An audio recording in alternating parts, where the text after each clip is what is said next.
Welcome दोस्तों। आइए आज हम इस वीडियो में पढ़ने वाले हैं कार्य, ऊर्जा एवं शक्ति। यानी हम यहाँ पर पढ़ने वाले हैं वर्क, एनर्जी एंड पावर। ये क्लास 11 का चैप्टर है और चैप्टर नंबर 5 इसमें हम पढ़ेंगे ये चैप्टर और पूरी इस चैप्टर को कंप्लीट करेंगे। ठीक है, तो आइए शुरुआत करते हैं इस वीडियो को। देखिए, सबसे पहले हम समझेंगे कार्य यानी वर्क क्या है।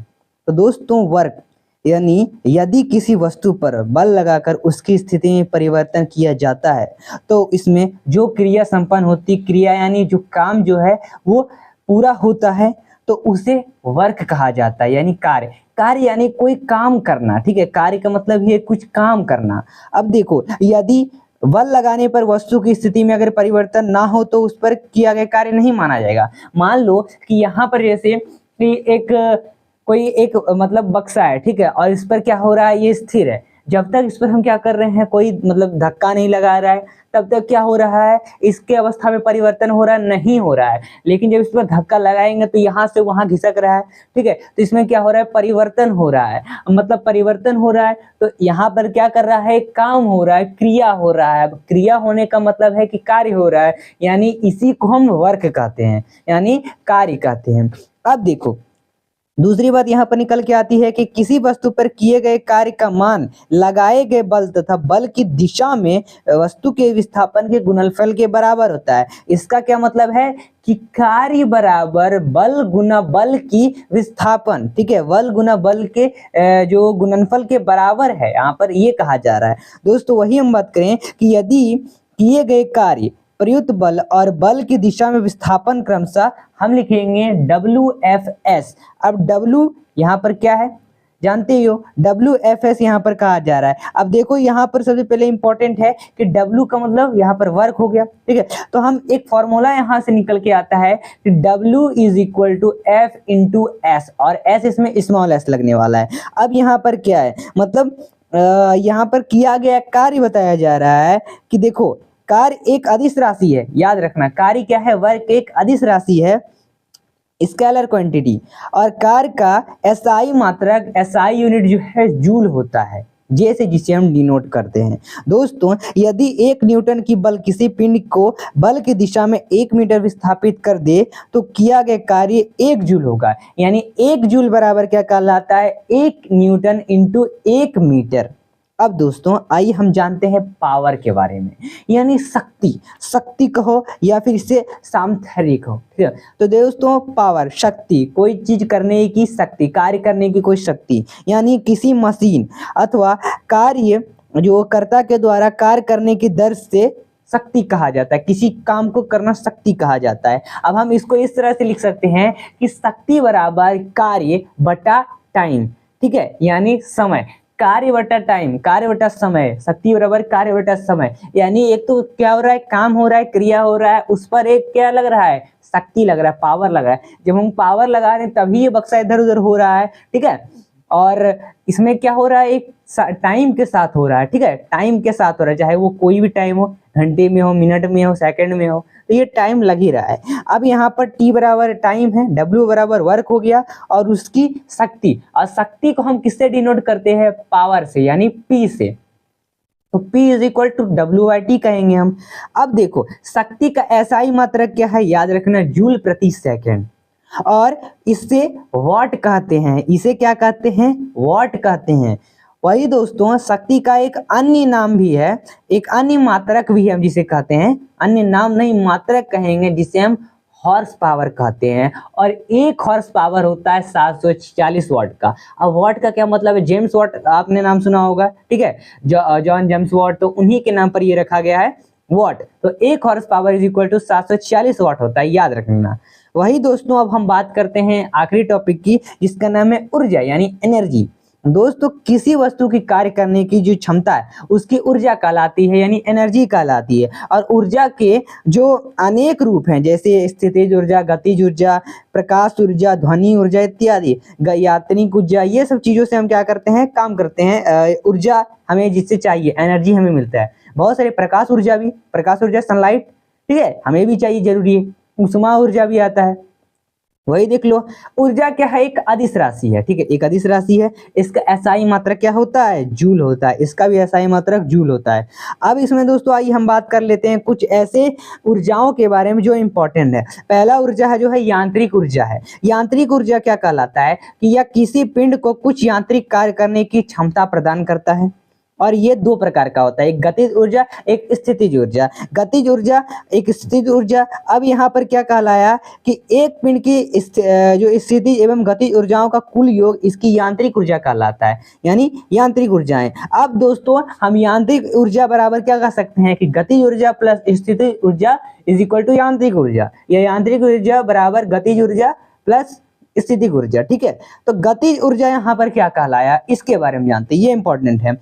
कहा जाता है कि वह ऊर्जा है जो किसी वस्तु में उसकी गति के कारण होती है। यानी यदि किसी वस्तु का द्रव्यमान m है, m से m को डिनोट करते हैं, तो m यहाँ पर किलोग्राम में अगर में है तो उसका चाल जो है v मीटर प्रति सेकेंड हो, तो उस वस्तु की गति ऊर्जा क्या कहलाएगी, कहलाएगी के आपका यहाँ पर गतिज ऊर्जा। Kinetic energy is equal to, गतिज ऊर्जा का मतलब kinetic energy is equal to 1/2 half mv square, इस तरह से कहेंगे। वही स्थितिज ऊर्जा क्या कहलाता है, यह वह ऊर्जा है जो किसी वस्तु या निकाय की स्थिति अथवा दशा के कारण होती है। यानी स्पष्ट है कि यदि कोई वस्तु किसी बल के अंतर्गत एक स्थिति से दूसरी स्थिति में लाई जाए तो इस दौरान किया गया कार्य जो है वस्तु की स्थिति, जो स्थिति ऊर्जा है उसके क्या होगा, रूप में संचित होगा। वही दोस्तों स्थिति ऊर्जा के कई रूप हैं, जैसे प्रत्यास्थ स्थिति ऊर्जा, गुरुत्वीय स्थिति ऊर्जा, ठीक है, वैद्युत स्थिति ऊर्जा, तो ये सब चीजें हैं। और किसी वस्तु की स्थिति ऊर्जा जो है पीई से डिनोट करते हैं, जहां पर पीई बराबर mgh होता है। m यहाँ पर द्रव्यमान है, g यहाँ पर क्या है, गुरुत्वीय त्वरण, ग्रेविटेशन एक्सेलरेशन। वही दोस्तों h बराबर ऊंचाई, हाइट है। तो इस तरह से अब क्या करेंगे, ये पूरे जानेंगे। तो ये तीन चीज थे, वर्क, पावर, एनर्जी, इन तीनों के बारे में हम जान चुके हैं दोस्तों। वर्क, पावर एंड एनर्जी के अब हम कुछ क्वेश्चंस देखते हैं जो आपके एग्जाम के लिए इंपॉर्टेंट है। तो आइए, तो पहला क्वेश्चन आपका देखिए क्या कहता है। पहला क्वेश्चन है कि निम्नलिखित में से कौन सा यंत्र रासायनिक ऊर्जा को विद्युत ऊर्जा में बदलता है। दोस्तों बैटरी, लाउड स्पीकर, सौर सेल या फिर विद्युत मोटर। दोस्तों छत्तीसगढ़ पीसीएस प्री एग्जाम में 2019 में पूछा गया प्रश्न है दोस्तों, इसका आंसर हो जाएगा ए नंबर, बैटरी। आइए अब हम दूसरा क्वेश्चन देखते हैं। दूसरा क्वेश्चन है कि किसी वस्तु में उसकी स्थिति के कारण उचित ऊर्जा कहलाता है। गतिज ऊर्जा, स्थितिज ऊर्जा, यांत्रिक ऊर्जा या फिर विद्युत ऊर्जा। दोस्तों ये प्रश्न पूछा गया है आईएएस प्री एग्जाम 1996 में। इसका आंसर हो जाएगा बी नंबर, यानी स्थितिज ऊर्जा। थर्ड क्वेश्चन दोस्तों 3 नंबर की क्वेश्चन कहता है निम्नलिखित में से जूल किसका एसआई मात्रक है, यानी एसआई यूनिट है। दोस्तों क्वेश्चन है आपका 45th बीपीएससी प्री एग्जाम में पूछा गया क्वेश्चन। आंसर इसका क्या होगा ये जानना है। ऑप्शन कार्य, शक्ति, संवेग या फिर इनमें से कोई नहीं। दोस्तों इसका आंसर हो जाएगा ई नंबर, कार्य। फोर्थ नंबर क्वेश्चन, ऊर्जा का वाणिज्य इकाई है। आईएएस प्री एग्जाम 1997 में पूछा गया। वॉट ओवर, किलोवाट ओवर या फिर किलोवाट। दोस्तों इसका आंसर सी हो जाएगा। फिफ्थ क्वेश्चन दोस्तों 5th नंबर क्वेश्चन, जब कोई वस्तु स्वतंत्र रूप से जमीन पर गिर रही होती है तो उसकी कुल ऊर्जा क्या होगी। 45th BPSC pre exam 2001। बढ़ती है, घटती है, स्थिर रहती है या पहले बढ़ती है फिर घटती है। दोस्तों इसका आंसर हो जाएगा सी नंबर, यानी स्थिर रहती है। अब आइए 6th क्वेश्चन देखते हैं। दोस्तों यहाँ पर क्वेश्चन देख लो 6 नंबर का। कहा जा रहा है कि 100 वाट का विद्युत बल्ब 1 मिनट में कितनी ऊर्जा स्थानांतरित करता है। 100 जूल, 600 जूल, 3600 जूल या फिर 6000 जूल। दोस्तों इसको हम किस तरह से बनाएंगे आइए जानते हैं। दोस्तों यहाँ परिभाषा के अनुसार हम देखें 1 सेकंड में 100 वाट प्रकाश बल्ब को 100 जूल ऊर्जा की आवश्यकता होती है, इसलिए 1 मिनट में आवश्यक ऊर्जा जो है 60 सेकंड होगी, यानी कुल ऊर्जा स्थानांतरित की जाएगी 100। और 100 क्या है, वाट प्रकाश है, और उसको हम क्या करेंगे 60 सेकंड से मल्टीप्लाई करेंगे। तो जब मल्टीप्लाई करेंगे 100 से 60 को तो ये आता है 6000 जूल। तो 6000 जूल क्या होगा, इसका राइट आंसर होगा। 7th क्वेश्चन क्या कहता है आइए जानते हैं।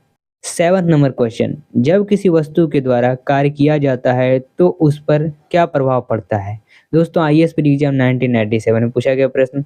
दोस्तों बी नंबर इसका आंसर हो जाएगा, उससे ऊर्जा की प्राप्ति होती है।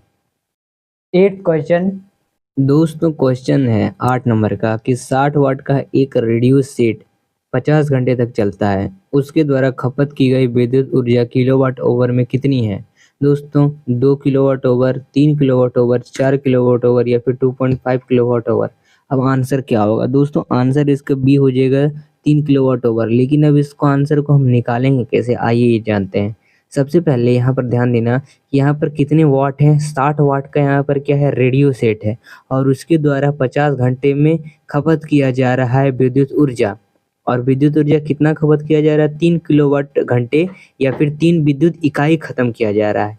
यानी विद्युत ऊर्जा की गणना करने का अगर हम फॉर्मूला के हिसाब से अगर इसको बनाएं तो विद्युत ऊर्जा बराबर क्या होता है, शक्ति, यानी शक्ति से हम क्या कर सकते हैं, पावर से डिनोट करते हैं P, और इनटू में हम टी करेंगे, यानी टी यानी टाइम यानी समय। दोस्तों इस सवाल में रेडियो सेट की जो शक्ति है वो 60 वाट है और यह 50 घंटे तक चलता है, इसलिए जो विद्युत ऊर्जा होगी 60 गुना 50 घंटे होगी, यानी 60 वाट हो जाएगा, 50 आपका आवर हो जाएगा। तो जब इन तीनों अब दोनों को मल्टीप्लाई करेंगे तो लगभग 3000 वाट घंटा आता है, ठीक है। तो अब 3000 वाट घंटा और इसको हम किलोवाट में चेंज करें तो ये 3 किलोवाट घंटा कहलाता है, यानी 3 विद्युत इकाई कहलाता है। तो इसका आंसर क्या कहलाएगा, 3 किलोवाट ओवर कहलाएगा। 9th क्वेश्चन, 9 नंबर का प्रश्न, शक्ति की सबसे छोटी इकाई है। दोस्तों उत्तराखंड लोअर सब एग्जाम में पूछा गया, प्रीलिम्स के एग्जाम में। दोस्तों वाट, किलोवाट, अश्व शक्ति यानी हॉर्स पावर या फिर मिलीवाट। इसका आंसर ए नंबर वाट कहलाता है। 10 नंबर का क्वेश्चन क्या कर रहा है, आइए जानते हैं इसको। दोस्तों 10 नंबर की प्रश्न देखते हैं, किसी वस्तु पर किया गया कार्य निर्भर नहीं करता है विस्थापन पर, विस्थापन और बल के बीच के कोण पर, आरोपित बल पर या फिर वस्तु के प्रारंभिक वेग पर। दोस्तों यूपीपीसीएस प्री एग्जाम में पूछा गया, आंसर इसका डी हो जाएगा, यानी वस्तु के प्रारंभिक वेग पर। तो ये था आपका इस चैप्टर में पूरा जिसमें हमने जाना था। चलिए दोस्तों अगर ये वीडियो पसंद है तो वीडियो को लाइक करें, चैनल को सब्सक्राइब करें। मिलते हैं फिर अगली वीडियो के साथ। आगे किस पर आपको टॉपिक चाहिए ये हमें कमेंट में जरूर बताएं।